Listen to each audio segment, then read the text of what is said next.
Welcome back, everyone, from Rogue Republic, Communist China Let's Play. Now, we are back at about the same time that I left off last time. In case you haven't been following my other series, I have had a problem with the mod having a new version, and my save got corrupted, and so I had to put the series on hold, and now I'm back into it.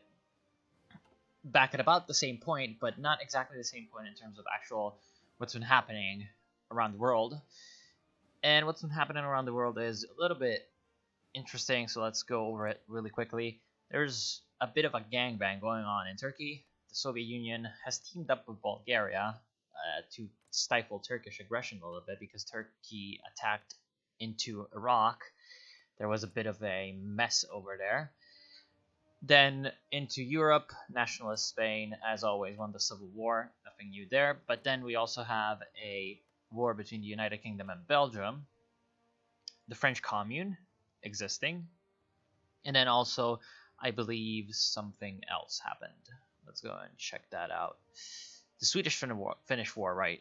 There was a war between, well, there is a war between Finland and Sweden, and as you can see, Finland is not doing badly at all, despite some of their problems. They appear to actually have a much better industry than the Swedes. And so that actually kind of makes sense that they're going to be able to do pretty well. Now, also Finland is going communist, it seems. So they will probably go for, well, they will probably become an ally of the USSR later on against Germany. Other than that, I don't feel like there's anything strange, except the fact that, well, I have decided that Japan at 3 pips of level, like increased difficulty was not good enough, so I decided to bump it up to 4. The result has been that the Japanese are much more vicious, and they have dealt quite a lot of damage to our allied forces in the south. The KMT government decided to go with the democratic path instead of the fascist path this time, and that's also kind of a problem because I was trying to support my party, and it didn't really work out because I didn't get any states out of it, and now they have democracy support, national spirits, and also I believe something that reduces the communist support, which is obviously a problem. No, doesn't seem like they have it quite yet, but still, it's a bad thing that we're into. And we have been renamed, well, the mod has been getting updates, and so there are new things about China as well. We have been renamed the Sha'an-Ganning border region because we took the United Front, and now so we're technically a subsidiary of the government of the Republic of China. We're not a puppet, I believe. No. Perhaps if you have the mod, you become an autonomous puppet or whatever. If you have, I'm sorry, the DLC, you become an autonomous puppet. With the national focuses, it's been going quite the same as before. And then, what's else? Well, right, in the mod they added 2 puppet governments that the Japanese set up in China, one in Beijing, the Provisional Government of the Republic of China, and one in Nanjing, the reorganized or reformed government of the Republic of China. Very confusing, and also, well, kind of helpful in a way, because these troops that they're going to be able to build are not quite as powerful as the Japanese troops, obviously. Still is a bit of a problem, though, because those are troops, in fact, that they're building. Then we have Menguko. I believe they didn't capitulate this time. I wasn't able to capitulate them instantly when the war started. They're still pretty much close to capitulation. And also, now Manchukuo has a focus tree, which is really interesting. Very interesting. They appear to be trying to go for they appear to be trying to go for independence from Japan, which would be very interesting. But at the same time, there's still the problem that they're very strong. So we're gonna have problems actually defeating them. This is very weird. Okay. Interesting. Very interesting. They might just try to attack Japan in a bit. Well, I hadn't actually seen that until now. If they do, then that will turn the war around in our favor, I think. They might just get called into the United Front, which would be not the best, because I kind of want to take them over. But at the same time, it would definitely help against Japan. In the meantime, we've just been inching forward one province at a time, just like we've been doing in our other playthrough. I've also decided to have a bit of a different approach to my... Okay, the Munich TikTok. I have a different approach to my, I guess, command chain. I decided to have two generals commanding separate wings of our forces, one in the north and one in the south. For the reason that, well, in our other playthrough, I was using Mao as our leader, but the problem is he's a field marshal, so his skill gain is very low.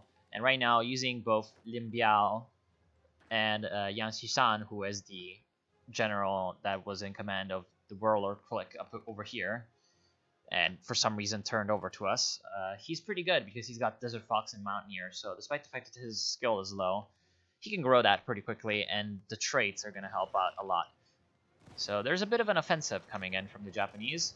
We're going to retreat and give ground, while also making sure that our troops are not destroyed, because that is the main thing that we want to avoid.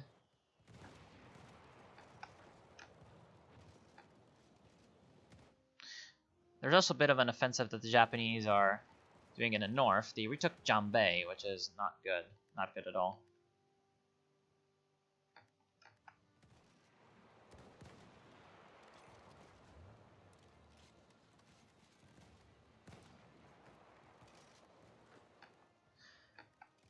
Down here in Hebei, the problem is that we have the plains terrain that's really working against us. The Japanese are going to be much better off at attacking in the plains than when we are in the mountains. Now we've gotten the defense in depth. For now, we'll go with the mass mobilization, which is hopefully going to help us also with the effect of our partisans.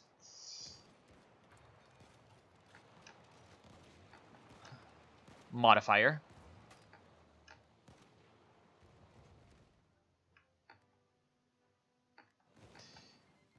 And okay, so they've declared war on Estonia, interestingly enough. Finland being very aggressive. And now there's a bit of a problem with that I absolutely need to cut off this guy. Oh shit. That's a big problem. Some of our units are trapped now. Also, Belgium joined the Axis, in case you didn't notice. Now I'm going to be trying to rebuild this defensive line.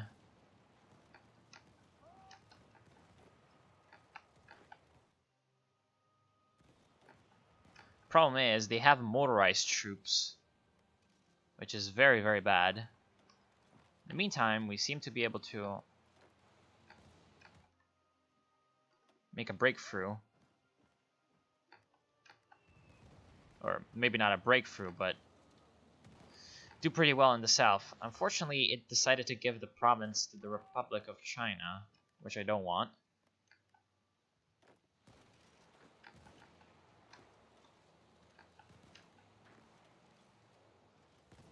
I also don't want that. I want that.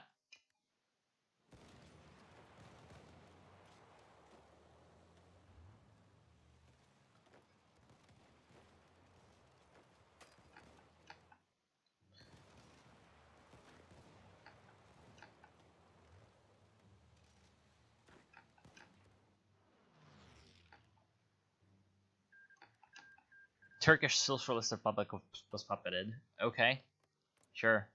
So now Turkey is a member of the Comintern. Interesting. And there's also World War II.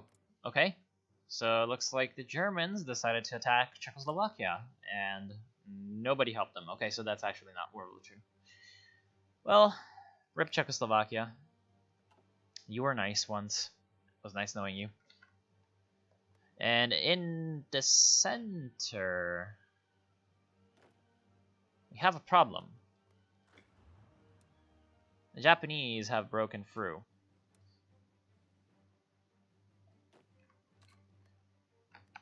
and are now flooding into central China.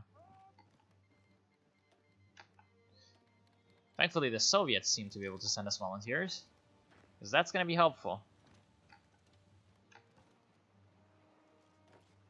We need to redeploy more troops to the west now because of this. Are these planes? Yes, they are. We need to optimize our defense in the hills. And there's also more problems because the Japanese are moving through motorized troops to try and flank us. Now, Sweden has joined the Allies, which is interesting.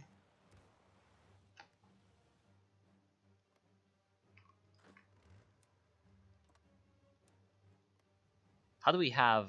Oh, right. Let's try to hold Xi'an, because we might lose some factories if we don't hold that province. Where are you going? Why are you doing that? No, don't.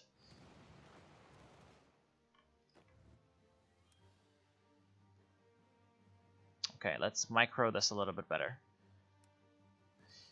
We are going to have this guy go down here, because we need more troops down there. You're going there, and you're going there. Fine. That's going to work.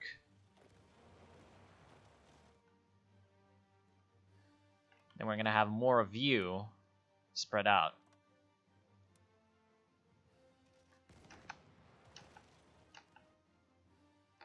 Because we don't need what's actually happening over here.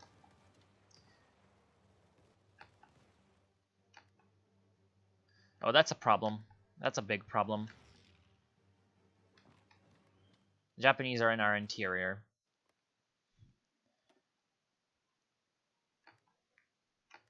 And the actual government of the Republic of China might just collapse at any moment. At least the Soviet divisions have arrived, but I don't count on them being there for much longer.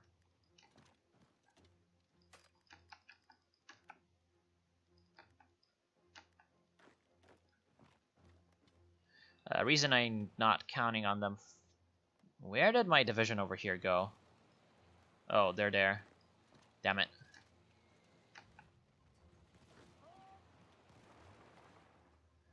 The reason I'm not counting on that is because the Soviets might just get into a big European war soon enough. And we might just get our troops over here overrun.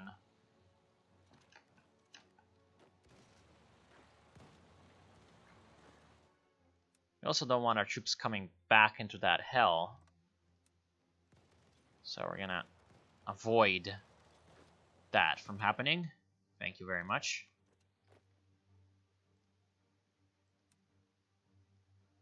And to keep retreating and not allow the Japanese opportunities to actually defeat us in that way.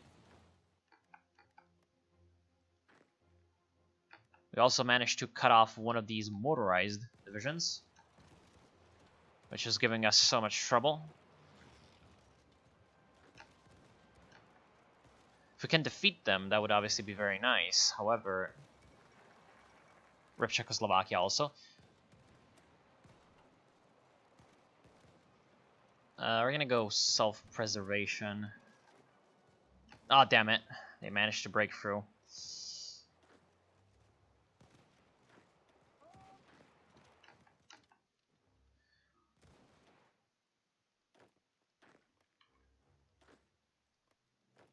I'm gonna leave only one person.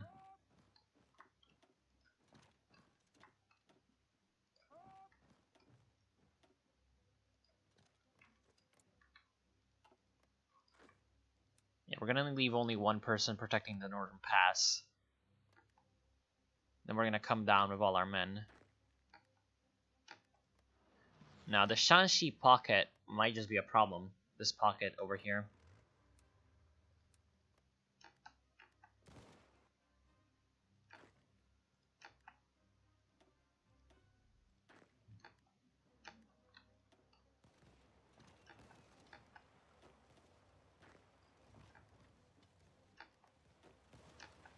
There's a huge amount of Japanese troops just pouring in, and that might just be an opportunity to take them out if they overextend their supply lines. Such as this puppet troop that decided to come in. They're gonna die. And also, I believe I can make some limited offensives, pushing back the enemy, and that's the capitulation of China.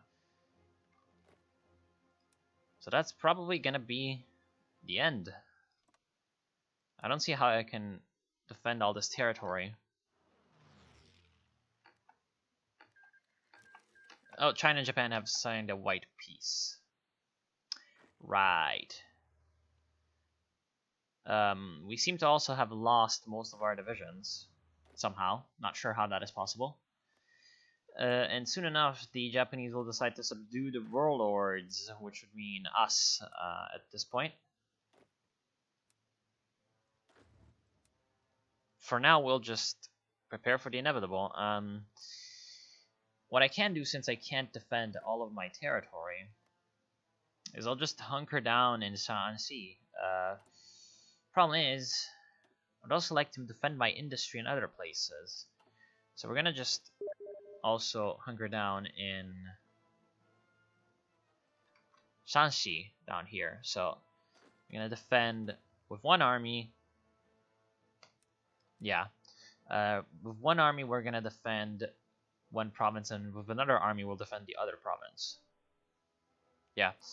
That's probably the only way we're gonna actually be able to hold.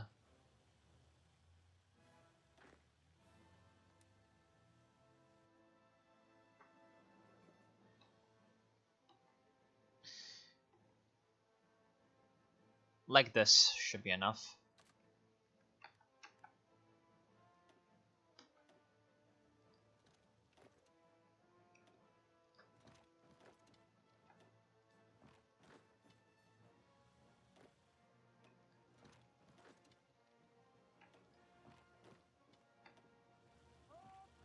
Because if we try to hold the entire front, we're gonna lose really hard. And over here, we are going to do the same. We're gonna check out how the province looks, and then formulate a plan with which to best defend.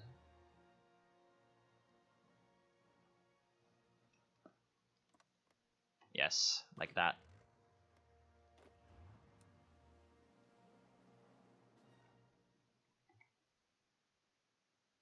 I would like to keep the city, thank you very much.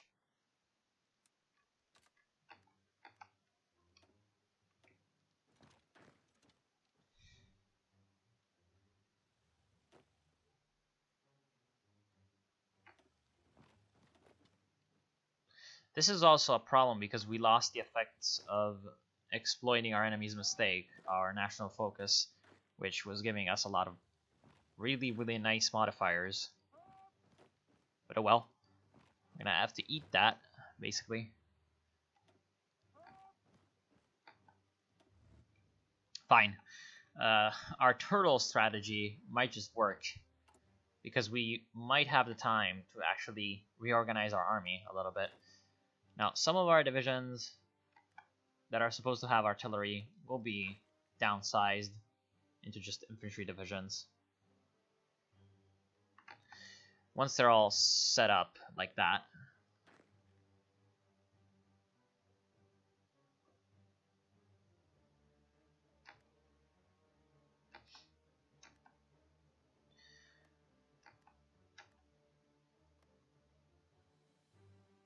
Yeah, we need 280 more artillery, which means probably all of our divisions that are using artillery need to be somehow changed. Yeah, 9 divisions.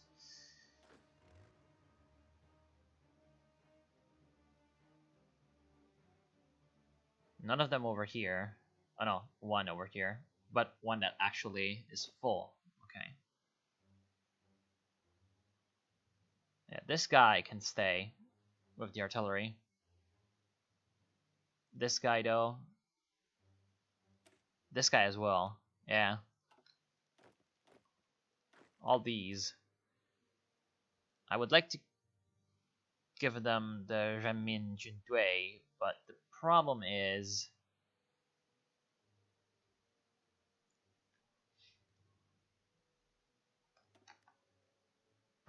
we don't really have the equipment to do that. So we're just gonna do that. And now we have a little bit of a better setup. Oh. What? China still exists. Okay, that was very strange, actually. That was very strange. The fall of Stockholm. Although Sweden has fought many times over Finland, it has never fought against its eastern brothers. Well, it has, but whatever. The war between the two is now ending firmly in the hands of the Finns, who have successfully taken Stockholm despite the best attempts by the Swedish forces. Flanking by land and over the Åland Islands, the Finnish forces have managed to overcome bitter Swedish defenders who had holed up in the royal palace and across the Valhalla Vagen and Oxenstiernsgatan. Fucking Swedish. Although civilian and military losses were staggering, the Finnish flag now flies over the royal palace, and the only real question now is what the Finns are going to do with their new city. An interesting turn. Yes, a very interesting turn indeed, especially since Finland is about to turn into an ally of the Soviet Union and is at war with Estonia. Yeah, it looks like Sweden completely collapsed. And, well, one really good thing about this is that China seems to have kept, its existence. I'm not sure if anything happened from the destruction of... anything happened to the destruction of the Chinese armies, etc., and if the Japanese actually imposed any peace agreement. I'm not sure. No longer united. The Chinese United Front has served its purpose. There is no longer an enemy to be standing united against. Well, there is, but whatever. We have used the time wisely to build up our support across northern China and Manchuria, and now is the time to formalize our control of the region. So we're gonna not be a part of the United Front again, but we still got that cosmetic tag. God damn it. So we left the United Front, and now we have self-preservation. Unfortunately, this requires to be at war, so at least for now, we can't do that. And now we're gonna also have... gonna get military-civilian cooperation. Can we even justify our war goal? No, we need world tension at 110%, which is not going to happen for quite a while.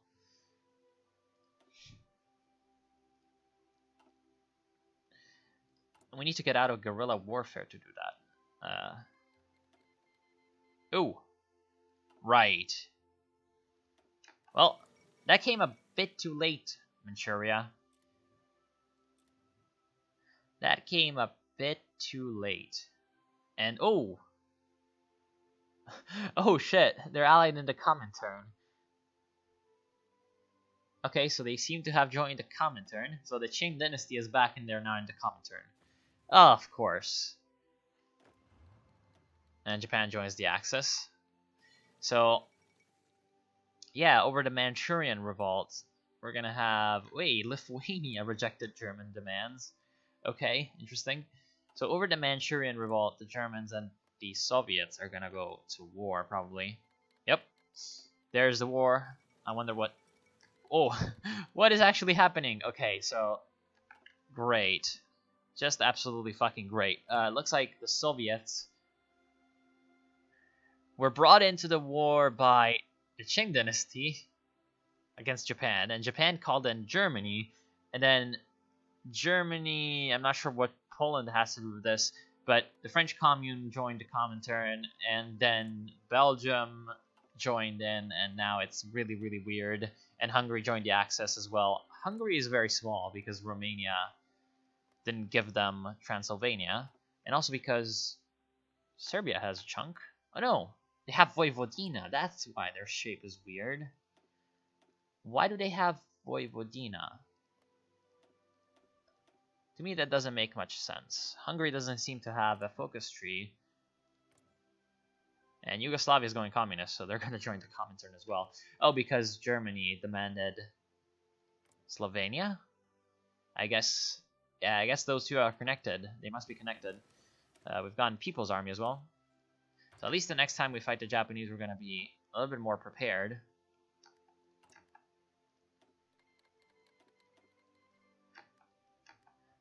Oh, we can also do the rectification movement because the Soviets are at war with the Germans. Oh, great. That's going to be awesome because with this way, we're going to actually have access to the all the ways that we're going to have to demolish these pretty terrible modifiers that are essentially destroying us. And wait, do they still have communist uprisings? No, they don't. So we can just cancel boosting of the popularity because it's not going to be useful anymore. And we're also starting to get... Yeah, we're starting to actually obtain troops. Now, what I would really like to do is for the Renmin Jundui to be useful after we gain this infantry offensive focus. So we're going to have to keep an eye on that and make sure that we are securely able to do good things with that. So actually, our main problem is going to be the government of China right now, because Japan is probably going to get demolished by the Soviets and the Qing. Because the Qing have a huge army compared to... Yeah, compared to Japan at least. But Japan still has their bonuses. Yeah, they're ridiculous bonuses, so... Oh, well, we appear to have given them a bad modifier as well, which is interesting. And also, Japan should be able to have naval superiority over the Soviets, so they might just harass them over the Sea of Okhotsk over here, the sea. And if the Japanese can surround Dalian, then they're also going to be able to do a lot of damage to Qing troops over here and possibly even wipe out a few of their divisions. They also seem to be doing pretty decently in Mongolia somehow.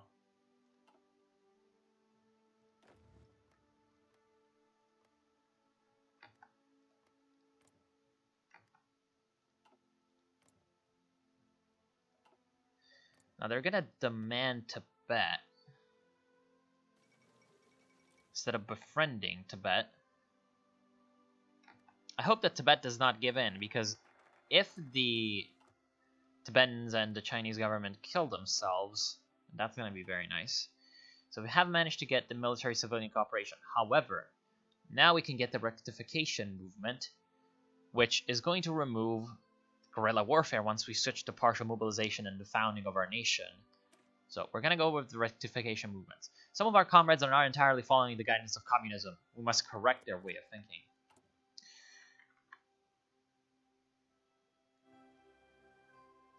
And that should hopefully help us out in the long run, because once we can declare war on China, they have no troops. So thanks to Japan, we might just be able to take over this entire area and then use its industry against the Japanese.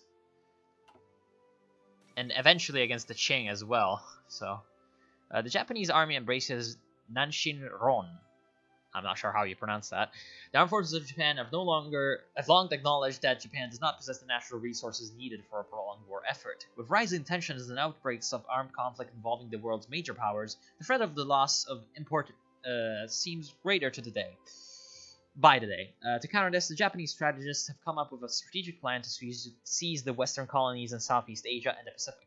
These resource-rich regions will fuel the Japanese war machine and allow it to continue more or less unhindered, as long as the colonial powers in the United States can be kept at bay. War in Southeast Asia seems likely. Well, yeah, they're already at war with Southeast Asia, so... Well, actually not the Dutch. The Dutch are still neutral, because the Germans haven't taken... they haven't taken the around Maginot yet. And it seems like they're doing really well against France. They're helping out Belgium in that regard. I'm kind of refusing to believe that it's Belgium that's actually pushing in. So, communism advances. Our role in the struggle against the hated Japanese dogs is given much prestige to the CPC. I just love how they said that. More and more people are seeing that you're the future for China, especially in comparison to the corrupt Kuomintang. Party cadres are already organizing these people into a new army that will swim the peasant sea. We must bolster our ranks. We have received 20 divisions. Damn. That's a lot of divisions. That's a lot of divisions. Okay. So we're going to take half of them and assign them to the army commanded by Yan. Or Yen. Yeah, Yen. Yen. Yeah. I believe we're out of time though. So I'm going to join you in the next part of From Rogue to Republic. A little one step closer to Republic, despite the fact that we have lost the war. And once we actually complete the rectification movements and all these very nice things, we're gonna be able to take over, hopefully, government of China. I would really like this to go away, this cosmetic tag. I'm gonna find a way to remove that, and then I'm gonna be back with you. So I'll see you then. Hope you've enjoyed so far. See you soon.